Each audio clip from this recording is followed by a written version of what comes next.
আশা করি ভালো আছেন। আজকে কথা বলবো আমাদের একজন উপদেষ্টা মাহফুজকে নিয়ে। মাহফুজ আলম, কেউ কেউ বলেন তার আরও একটি নাম আছে মাহফুজ আবদুল্লাহ। লক্ষ্মীপুর জেলার রামগঞ্জ উপজেলার ইসাপুর গ্রামে তার জন্ম।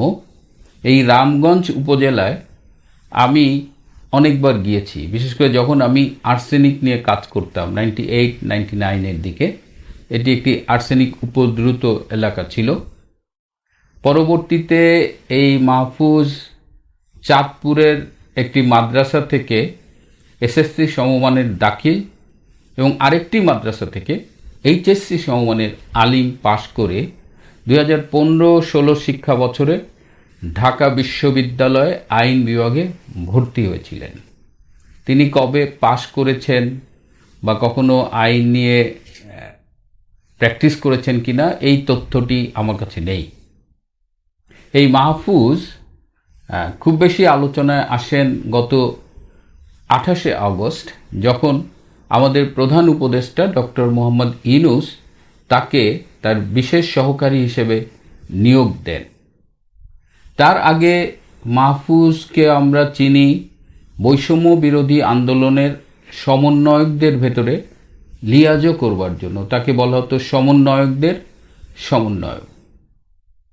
বিশেষ সহকারী হয়ে তিনি আলোচনায় এলেন। তার সম্পর্কে আমরা অনেক কিছু জানতে শুরু করলাম। অনেকেই বলেন তিনি নাকি আমাদের সিরাজুল আলম খান দাদা ভাইয়ের মতো একজন তরুণ চিন্তাবিদ। আমি সিরাজুল আলম খান দাদা ভাইকে চিনতাম, দেখেছি, তার সাথে আমার কথা হয়েছে। দাদা ভাইয়ের যারা 60-এর দশকের সহযোদ্ধা ছিল তাদের অনেকের সাথেও আমার কথা হয়েছে। দাদা ভাইয়ের সাথে আমাদের রাজনৈতিক মতপার্থক্য থাকলেও 60-এর দশকে এবং বাংলাদেশের স্বাধীনতা সংগ্রামে তার যে ভূমিকা, এটি ঐতিহাসিক। এবং যারা জানেন তারা জানেন যে দাদা ভাই কত মেধাবী চিন্তাবিদ ছিলেন। তো তার সাথে যখন এই মাহফুজের তুলনা করা হয় তখন সেই উপমাটার কথা মনে পড়ে যে কোথায় আগরতলা আর কোথায় খাটের তলা। এই মাহফুজের কথাবার্তা শুনি, তার কথাবার্তায় কিছু চমকপ্রদ শব্দ আছে যেমন, ঠিক তেমনি তার কথাবার্তা শুনে, তার দর্শন, সোকল দর্শন শুনে মনে হয় হি ইজ ভেরি কনফিউজড।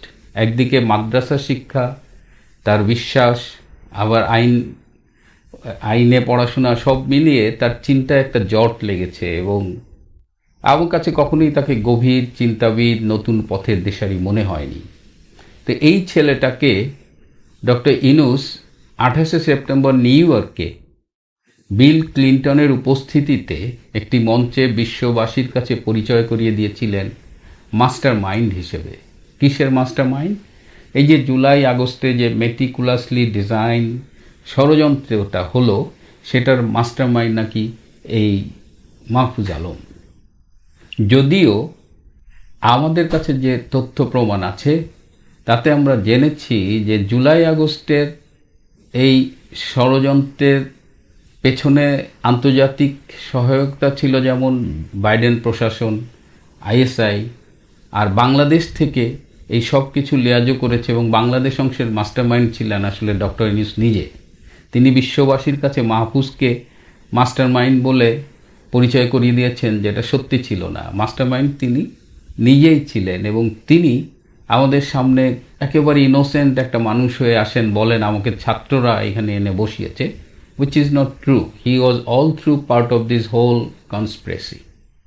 তো সেই মাহফুজকে আমরা গত 10ই নভেম্বর দেখলাম যে ডক্টর ইউনূসের উপদেষ্টা পরিষদে একজন সদস্য হিসেবে শপথ নিতে। মাহফুজ এখন দপ্তরবিহীন উপদেষ্টা। আমার কাছে গতকাল একটি নির্ভরযোগ্য সূত্র থেকে খবর এসেছে যে এই মাহফুজ এখন প্রায় প্রতিদিন নিয়ম করে ঢাকা ক্যান্টনমেন্টে যান এবং ঢাকা ক্যান্টনমেন্টে গিয়ে তিনি তার অনুসারী জুনিয়র এবং মিড লেভেলের অফিসারদের সাথে রেগুলার মিটিং করেন যোগাযোগ করেন, আলোচনা করেন।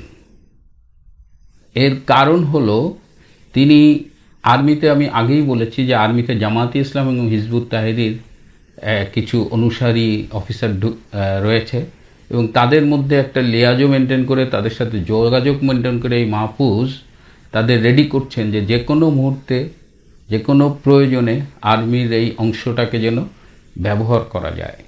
তো ফ্লাগওয়ালা গাড়িতে ক্যান্টনমেন্টে যান, তিনি সহজে ঢোকেন, কিন্তু তিনি যে প্রায় যাচ্ছেন এবং এই যে রেগুলার মিটিং সিটিং করছেন, এটা কিন্তু ক্যান্টনমেন্টে ওপেন সিক্রেট এবং এটির ফলে ইতিমধ্যেই আর্মি অফিসারদের মধ্যে এক ধরনের অসন্তোষ দেখা দিয়েছে, এক ধরনের ক্ষোভ দেখা দিয়েছে। তাদের কথা হলো যে একজন উপদেষ্টার প্রতিদিন ক্যান্টনমেন্টে কি কাজ, এবং এমন তো নয় যে তিনি প্রতিরক্ষা মন্ত্রণালয়ের উপদেষ্টা যে তিনি এ কারণে ক্যান্টনমেন্টে যাচ্ছেন। সো এই ক্ষোভের জায়গাটা কিন্তু ক্যান্টনমেন্টে তৈরি হয়েছে। সুতরাং আমি আর্মির সিনিয়র কমান্ডকে অনুরোধ করব এই বিষয়টি যেন গুরুত্বের সাথে দেখা হয় এবং এটি যদি সত্যি হয় তাহলে ইমিডিয়েটলি এটার বিরুদ্ধে ব্যবস্থা নেওয়া উচিত।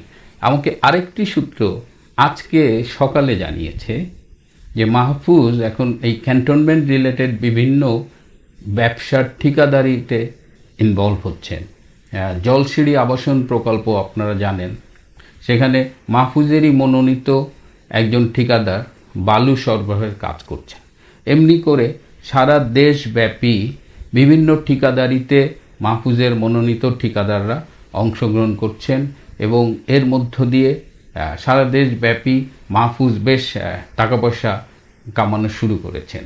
এটিও উদ্বেগজনক, কারণ যাকে আপনারা আমাদের সামনে একেবারে ফেরেস্তার মতো গভীর চিন্তাবিদ, আচ্ছা ওনাকে অনেক সক্রেটিসও বলেন, এটা তো বলাই হয়নি, যাকে আপনারা সক্রেটিস বলছেন, যাকে গভীর চিন্তাশীল বলছেন, যাকে সততার একেবারে সত্যবাদী যুধিষ্ঠির বলছেন, তার এই অবস্থা। অর্থাৎ যেখানে যা পাচ্ছে লুটে পুটে খাচ্ছে এই সমন্বয়করা, এইসব উপদেষ্টারা। তো মাহফুজও সেই লাইনেই আছেন। তো এইটা খুবই উদ্বেগের।